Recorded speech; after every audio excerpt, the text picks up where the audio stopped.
నమస్కారం. ఏర్వాక బులెటిన్ కి స్వాగతం. ముందుగా ముఖ్యాంశాలు. తైవాన్ టమాటో సాగులో ఖమ్మం రైతు మెలకువలు పాటించి పండిస్తే అధిక లాభాలు. వాణిజ్య పంటలతో సాగుతున్న వ్యవసాయదారులు చామంతిలో పలు రకాలు పండిస్తున్న కడప వాసులు. రబ్బీలో సాగుకు పనికి వచ్చే సజ్జాల రకాలు తక్కువ నీటితోనే పంటలో అధిక దిగుబడులు. చూడడానికి అవి ఈతకాయల్లా కనిపిస్తాయి, కానీ అవి ఈతకాయలు కాదు. దొండకాయలా కాసింత పొడగ్గా ఉంటాయి, కానీ అవి దొండకాయలు కాదు. ఆకారం ఎలా ఉన్నా అవి నిజంగా టమాటాలే. ఇంతవరకు మనకు తెలిసిన టమాటాలు లావుగా, గుండ్రంగా, ఎర్రగా ఉంటాయి. ఈ టమాటో మాత్రం అదో మాదిరి ఉంటుంది. అసలు ఈ కొత్త టమాటో కథేంటో తెలుసుకుందాం. పదండి ఆ పొలంలోకి.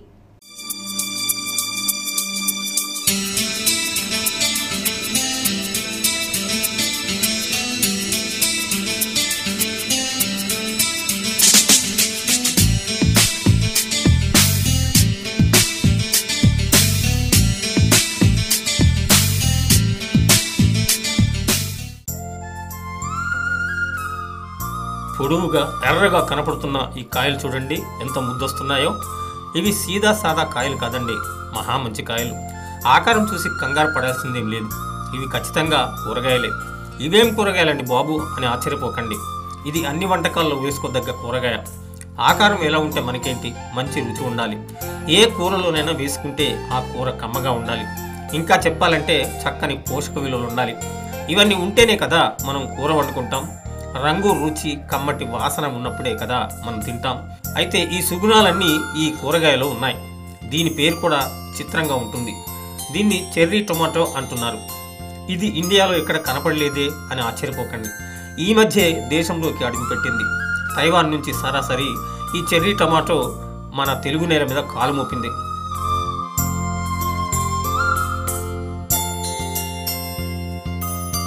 అక్కడో ఇక్కడో కాదు, ఏకంగా ఖమ్మంలో కాలు పెట్టింది.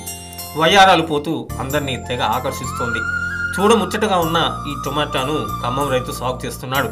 ఖమ్మం జిల్లా రఘునాథపాలెం మండలం కోయచిలుక గ్రామానికి చెందిన ఈ రైతు పేరు చెరుకూరి రామారావు. ఈయనకు 13 ఎకరాల పొలం ఉంది. ఈ పొలంలో ఆయన వివిధ రకాల కూరగాయలను పండిస్తున్నాడు. ఈయనకు వ్యవసాయం అంటే ప్రాణం. అనేక రకాల పంటల మీద ఆయన అవగాహన పెంచుకున్నాడు. తోటి రైతులతో పాటు ఆయన కూడా అనేక రకాల పంటలను సాగు చేశాడు. మిర్చి, ప్రత్తి, వరి పంటలు సాగు చేశాడు. ఏ పంట సాగు చేసినా ఆయనకు పెద్దగా కలిసి రాలేదు. పంటలు పండించడం కత్తి మీద సాములాగా మారింది. పంటలు పెట్టుబడులు విపరీతంగా పెరిగిపోయాయి. సకాలంలో వర్షాలు రాక ఎన్నో ఇబ్బందులు పడ్డాడు. సాగు ఖర్చులు పెరిగి తడిసి మోపడైనా భరించాడు. తీరా పంట చేతికి వచ్చిన తర్వాత మార్కెట్కు తీసుకుపోతే కొనే నాథుడే లేకుండా పోయాడు. నెత్తురు చుక్కలు చెమటగా మార్చి పండించిన పంటలకు గిట్టుబాటు ధర దక్కలేదు. నానాటికి అప్పులు పెరిగిపోయాయి. అయితే రామారావు దిగులు పడలేదు. ప్రత్యామ్నాయ పంటలపై దృష్టి పెట్టాడు. చివరకు అన్ని ఇబ్బందుల నుంచి బయటపడ్డాడు.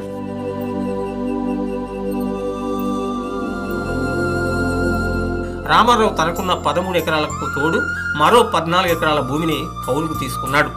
మొత్తం పొలంలో అనేక రకాల కూరగాయల సాగు మొదలుపెట్టాడు.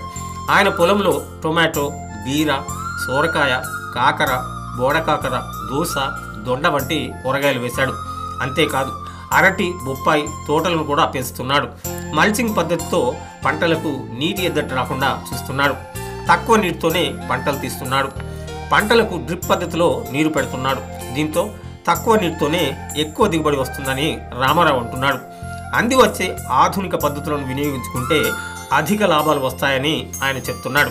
చెర్రీ టమాటాలు ఉన్నాయని రామారావు పత్రికలో చదివాడు. ఈ చెర్రీ టమాటోలో మంచి పోషక విలువలు ఉన్నాయని తెలుసుకున్నాడు. ఈ టమాటాలు తైవాన్లో పడతాయి. దీంతో ఆయన ఈ టమాటో విత్తనాలను కంపెనీ ప్రతినిధుల నుంచి తెప్పించుకున్నాడు. 10 గుంటల భూమిలో సాగు చేయడానికి నారు పెంచుకున్నాడు. ప్రస్తుతం ఈ కొత్త రకం టమాటో పంట కోత దశకు చేరుకుంటోంది. చిన్నగా బొద్దుగా ఉన్న ఈ కాయలను రైతు బజార్లో అమ్ముతానంటున్నాడు రామారావు. రకాల కూరగాయలు పండిస్తున్నాం అండి. దాంట్లో భాగంగా ఇది చెర్రీ టమాటా అని మామూలుగా సూపర్ మార్కెట్లలో, హైదరాబాద్ లాంటి పెద్ద పెద్ద సిటీలలో సూపర్ మార్కెట్లలో వీటిని అమ్ముతూ ఉంటారు. అయితే ఒక 5-6 నెలల క్రితం ఒక పత్రిక సండే బుక్లో వెనక పేజీలో ఈ తైవాన్ ఒక రైతు దీన్ని పండియంగా చూసామండి. దాని ఫోటో చూసాం. దాన్ని చూసి ఆ విత్తనాన్ని తైవాన్ కంపెనీ నుంచి, నోని అనే కంపెనీ నుంచి తెప్పించి శాంపుల్గా దీన్ని ఇప్పుడు ఒక గ్రామ్ తెప్పించి దీన్ని అభివృద్ధి చేసామండి. అయితే ఇది మార్కెట్లో ఏంటంటే మేము అన్ని రైతు బజార్లో అమ్ముతాం కాబట్టి రైతు బజార్ కస్టమర్లకి ఇవ్వడానికి కోసం అంటే మార్కెట్లో మామూలుగా యావరేజ్ రేటు చూసుకొని ఇవ్వడానికి మేము ప్రస్తుతం కాయ దశలో ఉన్న ఈ టొమాటో పంటలో బోరాన్ లోపం కనిపిస్తుంది. నేలలో బోరాన్ లోపం ఉన్నట్లయితే కాయల్లో పగుళ్ళు ఏర్పడతాయి. ఈ సూక్ష్మ పోషక లోపాన్ని సవరించితే మంచి నాణ్యమైన దిగుబడి వస్తుంది. అప్పుడు మార్కెట్లో మంచి ధర పలుకుతుందని రామారావు అంటున్నాడు. అయితే ఇప్పుడు దిగుబడి విషయానికి వచ్చేసరికి కొంచెం దీనికి మా పంట మీద పెద్దగా అవగాహన లేక కొంచెం బోరాన్ ప్రాబ్లం వల్ల కొన్ని ప్రాబ్లమ్స్ వల్ల కాయ పగుళ్ళు అలాంటివి వచ్చినాయి. అయితే ఇప్పుడు ఆ బోరాన్ అవి స్ప్రే చేసామండి. ఈ టమాటా దీంట్లో ఎక్కువ హై న్యూట్రిషన్ ఫుడ్ కావటం వల్ల మళ్ళీ తినడానికి చిన్నపిల్లలు కానీ టమాటా తినడానికి ఎక్కువ పచ్చిగా మామూలుగా తినడానికి ఎక్కువ ఎవరు ఇష్టపడరు.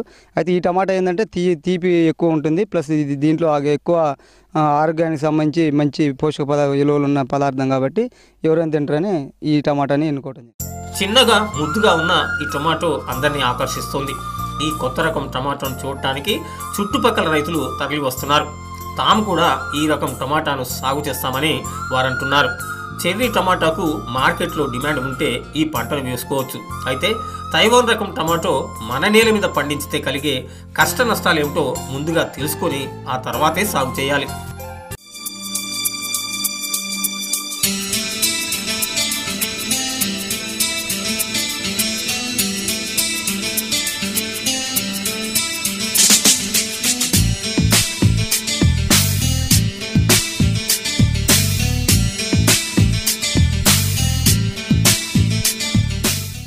ఏరువాకలో చిన్న విరామం తీసుకుందాం.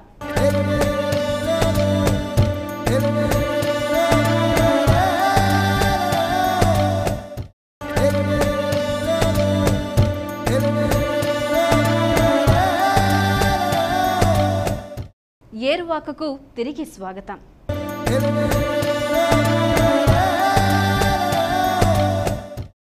రైతులు కేవలం ఆహార పంటలను పండించినంత మాత్రాన వ్యవసాయం కలిసిరాదు. వాటితో పాటు వాణిజ్య పంటలపై దృష్టి పెట్టాలి. వాణిజ్యపరంగా పూలను సాగు చేసుకుంటే మంచి ఆదాయం వస్తుంది. పూలలో చామంతికి మార్కెట్లో ఎప్పుడూ డిమాండ్ ఉంటుంది. కాబట్టి చామంతి సాగు ఎంతైనా లాభం తెచ్చిపెడుతుంది. ఓ రైతు ఈ పూల సాగులో ఎలా ముందుకు దూసుకుపోతున్నాడో ఇప్పుడు చూద్దాం.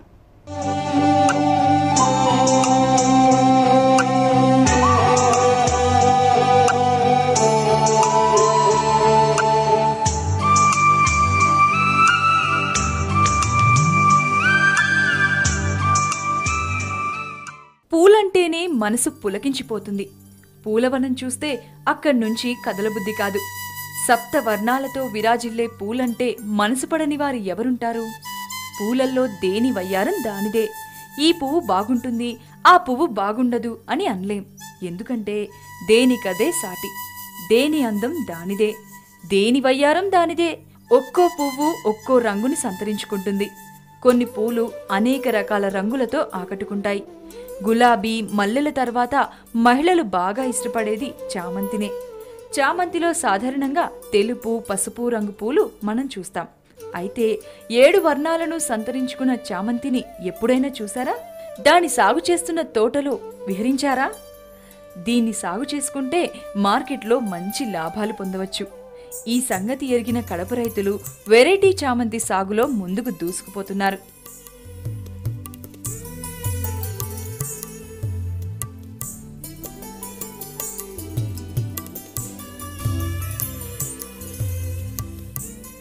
కడప జిల్లాలో ఎక్కువగా తెలుపు, పసుపు రంగుల చామంతి పూలు కనపడతాయి. ఈ పూల అందం వర్ణించలేం. అయితే అంతకన్నా మరింత అందమైన పూలను ఇక్కడి రైతులు సాగు చేస్తున్నారు. విరగబూసిన చామంతి అందరికీ కన్నుల పండుగ చేస్తోంది. కడప జిల్లాలో ఈ వెరైటీ చామంతిని సాగు చేస్తున్న మండలం పేరు కూడా చాలా వెరైటీగా ఉంటుంది. దాని పేరు పెండ్లిమర్రి. ఈ మండలంలో చామంతినే అధికంగా సాగు చేస్తున్నారు. ఈ చామంతి పూల సాగే ఇక్కడ ప్రధాన పంట. అయితే ఏటా వేసే తెలుపు పసుపు రంగు చామంతికి మార్కెట్లో ధర కొంత తగ్గింది. దీంతో రైతులు కొత్త రకం చామంతిని సాగు చేయాలనుకున్నారు. సాధారణంగా సాగు చేసే తెలుపు పసుపు రంగులో ఉండే చామంతిని అమ్మితే కిలోకి 10 రూపాయలు మాత్రమే వస్తున్నాయి. అందుకే మంచి ధర, అనేక రంగుల్లో ఉండే చామంతిని సాగు చేయాలని నిర్ణయించారు.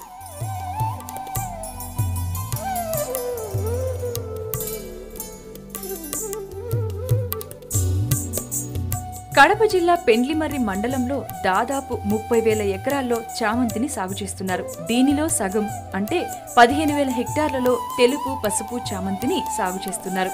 అయితే మిగిలిన 15,000 ఎకరాల్లో కొత్త రకం చామంతి పూలను పండిస్తున్నారు. ఈ చామంతి అనేక రంగుల్లో పూస్తుంది, చూడముచ్చటగా ఉంటుంది. దీంతో రైతులు ఈ కొత్త రకం చామంతి సాగులో బిజీగా ఉన్నారు. ఈ చామంతుల సాగు తమకు బాగా కలిసి వస్తుందని చామంతి రైతులు ఆనందం వ్యక్తం చేస్తున్నారు. ఈ కొత్త రకం చామంతి గురించి తెలుసుకున్నాను. ఇందులో కలర్స్ చామంతి అంటారు. వీటిని సాగు చేయాలని వీటి గురించి ఎంక్వైరీ చేస్తే వీటి నారు వచ్చేసి ఈ రాజమండ్రి కడియం నర్సరీలో దొరుకుతుందని తెలిసింది. అక్కడి నుంచి తీసుకొచ్చి మొక్క 3 రూపాయల లెక్కన 3,000 మొక్కలు తీసుకురావడం జరిగింది. ఇందులో సేంద్రియ ఎరువులు ఎక్కువ ఉపయోగించాను. తర్వాత పురుగు మందులు కూడా వాడినాను. సేంద్రియము రసాయనము కలిపి చేసినాను. అందుకనేసి దిగుబడి బాగా వచ్చింది.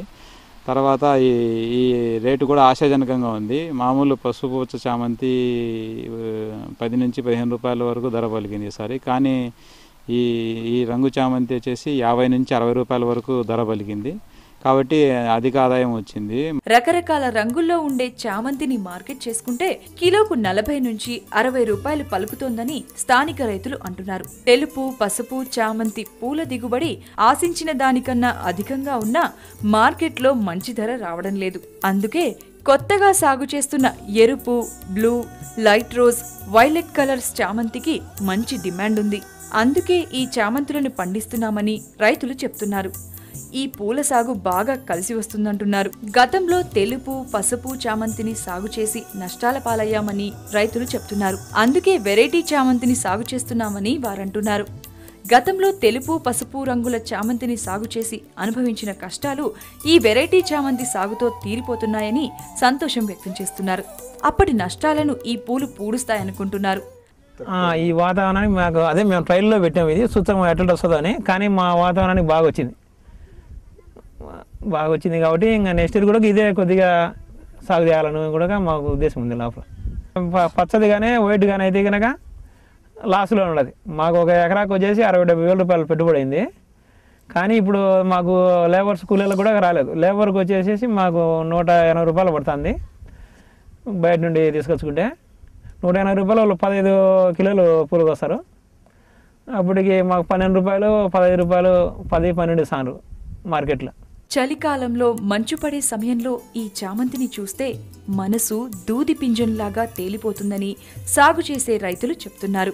సాగులో నష్టాలు వస్తున్నాయని బాధపడకుండా పట్టుదలతో కొత్త రకం చామంతిని పండిస్తున్న కడప జిల్లా పెండ్లిమర్రి రైతులు ఎంతైనా అభినందనీయులు.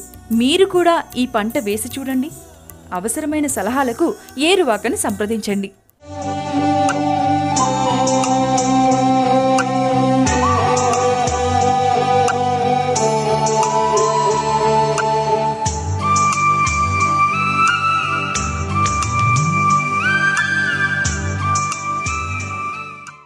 నీటి ఎద్దడిని తట్టుకొని ఫలసాయం ఇచ్చే పంట సజ్జ.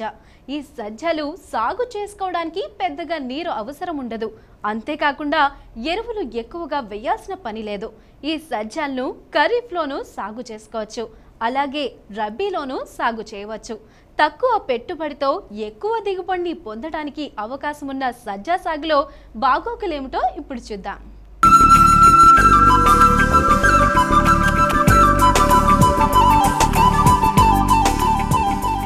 సజ్జ పంట నీటి వసతి తక్కువగా ఉన్న ప్రాంతాల్లో పండించుకోవడానికి అనుకూలంగా ఉంటుంది. దీన్ని సాగు చేయడానికి పెద్ద మొత్తంలో పెట్టుబడి అవసరం ఉండదు. ఈ పంటను తేలిగ్గా పండించుకోవచ్చు. ఈ పంటను వర్షాకాలంలో జూన్ నుంచి జూలై వరకు విత్తుకోవచ్చు. అదే వేసవి పంటగా వేసుకుంటే జనవరిలో సాగు చేసుకోవచ్చు. ఇది ఆంధ్రప్రదేశ్, తెలంగాణలో మొత్తం 1,70,000 ఎకరాల్లో సాగవుతుంది. తేలికపాటి నేలలు, మధ్య రకం నేలలు సజ్జను సాగు చేసుకోవడానికి అనుకూలంగా ఉంటాయి. నీరు ఇంకే మురికి నీటి పారుదల గల నేలలు కూడా దీని సాగుకు పనికి వస్తాయి. ఈ సజ్జ సాగులో ఎదురయ్యే సమస్యలు కూడా చాలా తక్కువే.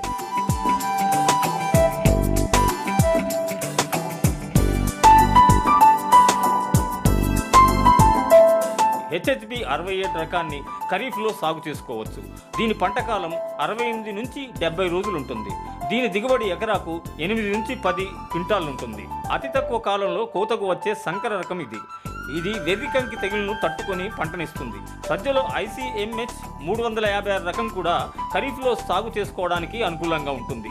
ఈ రకం వంగడం వేసుకుంటే 80 నుంచి 85 రోజుల్లో పంట చేతికి వస్తుంది. దీని దిగుబడి 10 నుంచి 12 క్వింటాల వరకు వస్తుంది.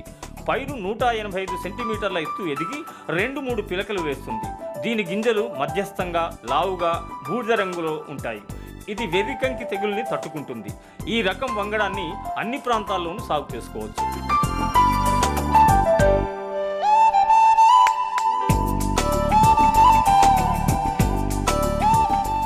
RHB 121 రకం సజ్జ ఖరీఫ్లో సాగు చేసుకోవాలి.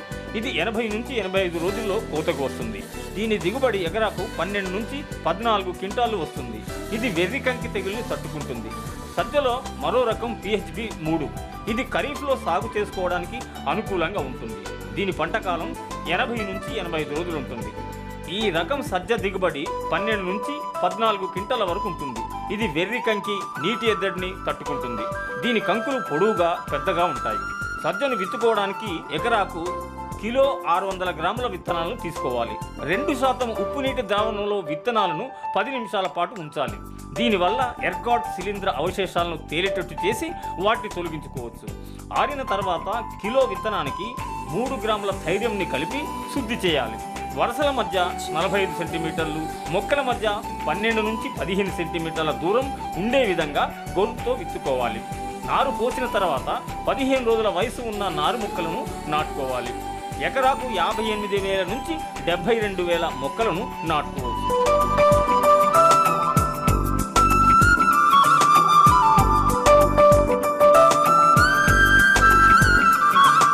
సజ్జ సాగు చేసే పొలంలో ఎకరాకు 4 టన్నుల పశువుల ఎరువుని ఆఖరి దుక్కిలో వేసి కలియ దున్నాలి. నీటిపారుదల పంటకు ఎకరాకు నత్రజని, భాస్వరము, పొటాష్ ఎరువులు 32+16+12 కిలోలు ఉండే విధంగా వేసుకోవాలి. వర్షాధార పంటగా పండిస్తే 24+12+8 కిలోల వంతున నత్రజని, భాస్వరం, పొటాష్ ఎరువులను వేసుకోవాలి. నత్రజనిని విత్తేటప్పుడు సగం, విత్తిన 30 రోజులకు మరో సగం వేసుకోవాలి. మొక్కలకు 30 రోజుల వయసులో ఎకరాకు 2 టన్నుల వేరుశనగ పొట్టుని నేల మీద పరచాలి. దీంతో భూమిలోని తేమ ఆవిరి కాకుండా కాపాడుకోవచ్చు. అంకుర దశ, పూత దశ, గింజ పాలు పోసుకునే దశ, గింజ గట్టిపడే దశల్లో నీటి తడులు ఇవ్వాలి. విత్తిన 2 వారాలలోపు ఒత్తుగా ఉన్న మొక్కలను తీసివేయాలి. విత్తిన వెంటనే అట్రాజిన్ 50% పొడి మందును ఎకరాకు 600 గ్రాముల వంతున 200 లీటర్ల నీటిలో కలిపి తడి నేలపై పిచికారీ చేయాలి. 25 నుంచి 30 రోజులప్పుడు గుంటక లేదా దంతితో అంతర కృషి చేయాలి.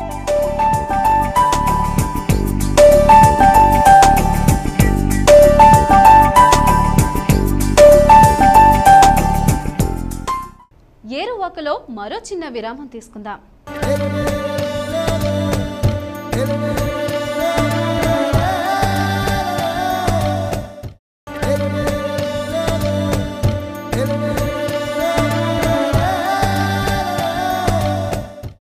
ఏరువాకకు పునఃస్వాగతం.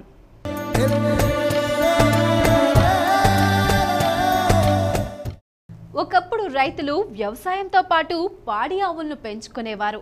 పాల ఉత్పత్తి వల్ల రైతులకు అదనపు ఆదాయం వచ్చేది. కానీ రాను రాను పశువుల పెంపకం తగ్గిపోతుంది. ప్రస్తుతం కోళ్ల పెంపకం మంచి ఆదాయాన్ని తెచ్చిపెడుతుంది. కోళ్లలో గుడ్లతో పాటు మాంసం ఇచ్చే కోళ్లను పెంచుకుంటే కలిసి వస్తుంది. ఈ కోళ్ల పెంపకంలో మెలకువలేమిటో ఇప్పుడు తెలుసుకుందాం.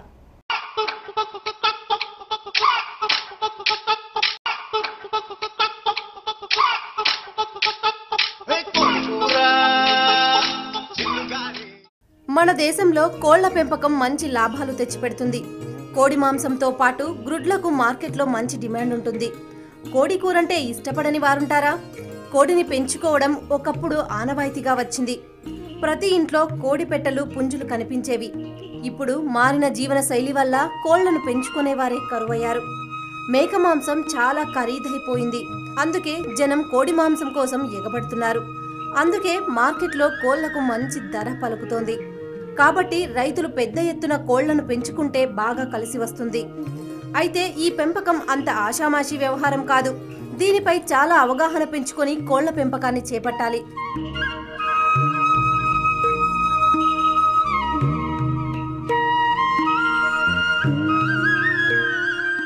మార్కెట్లో హేచరీలు అమ్ముతున్న కోళ్లల్లో ఇన్బ్రీడ్ కూడా ఉన్నాయి. అలాగే హైబ్రిడ్ మనకు అందుబాటులో ఉన్నాయి. ఈ సంకర జాతి కోళ్లను పెంచుకోవాలనుకుంటే బాగా గుడ్లు పెట్టేవి, అధికంగా మాంసం ఇచ్చే వాటిని ఎంచుకోవాలి. సంకర జాతి కోళ్లు ఏడాదికి 290 నుంచి 320 గుడ్లను పెడతాయి. దేశవాళీ కన్నా హైబ్రిడ్ కోళ్లల్లో ప్రతి కోడి 40 నుంచి 60 గుడ్లు ఎక్కువగా ఇస్తాయి. గుడ్ల ఉత్పత్తి పెరగడానికి ఇదే కారణం. మన రాష్ట్రంలో దాదాపు 110 హేచరీలున్నాయి. గ్రుడ్ల రకాలకు చెందినవి BB300, HH260, బోవాన్స్, డికాల్బ్, సేవర్ వంటివి అందుబాటులో ఉన్నాయి. రకరకాల రంగుల్లో కూడా కోడి పిల్లలు దొరుకుతున్నాయి. కోళ్లను పెంచుకోవడానికి గాలి, వెలుతురు బాగా వచ్చే షెడ్లను ఏర్పాటు చేసుకోవాలి. కాంక్రీట్ గోడలకు బదులుగా ఇనుప తీగలతో చుట్టూ అల్లాలి. ఇక కోడి పిల్లలు, పెరిగే కోళ్లు, గుడ్లు పెట్టే కోళ్లను ఒకే షెడ్లో కాకుండా వేరువేరు షెడ్లలో పెంచుకోవాలి.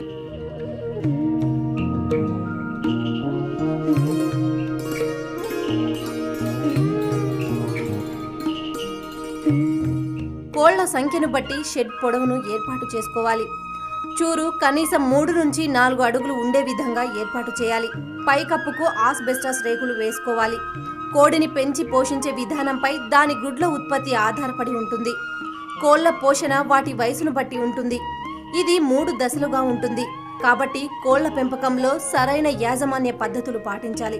పుట్టిన తర్వాత 8 వారాల వయసు వచ్చే వరకు ఉండే దశను పిల్ల దశ లేదా స్టార్టర్ దశ అంటారు.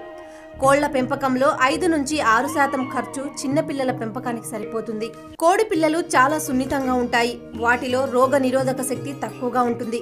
కాబట్టి వాటి పోషణలో తగినంతగా జాగ్రత్తలు తీసుకోవాలి. అప్పుడే అవి వాతావరణ పరిస్థితులను తట్టుకొని ఎదుగుతాయి. ఆశించినంతగా గుడ్లు పెట్టే కోడిగా పెరుగుతాయి. వీలైనంత వరకు 1 రోజు వయసు ఉన్న కోడి పిల్లతోనే పెంపకం ప్రారంభించాలి.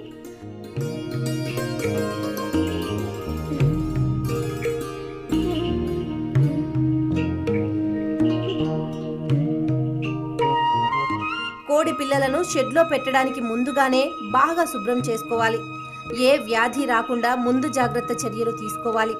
కోడి పిల్లలకు మంచి నీటి వసతి కల్పించాలి. వాటికి గాలి, వెలుతురు బాగా చేరే విధంగా ఏర్పాటు చేసుకోవాలి. కోళ్ల షెడ్లలో బాగా వెలుతురు ఇచ్చే విద్యుత్ దీపాలను అమర్చుకోవాలి. కోడి పిల్లల మేత తొట్లు, నీటి తొట్లు బ్రూడర్ కింద బండి చక్రంలోని ఆకులలాగా ఒకదాని తర్వాత మరొకటి అమర్చుకోవాలి. కోడి పిల్లలకు మొదటి రోజు మొక్కజొన్న నూకను కాగితంపై పలుచుగా వేసి పెట్టాలి.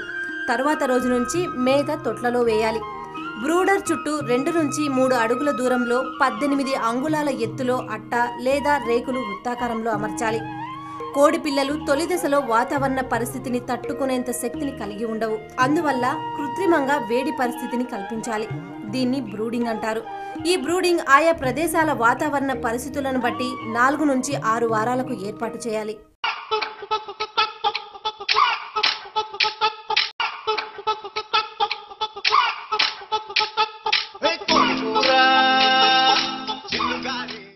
ఇది ఈనాటి ఏరువాక. మరిన్ని విశేషాలతో రేపు మళ్ళీ కలుసుకుందాం. అంతవరకు సెలవు. నమస్కారం.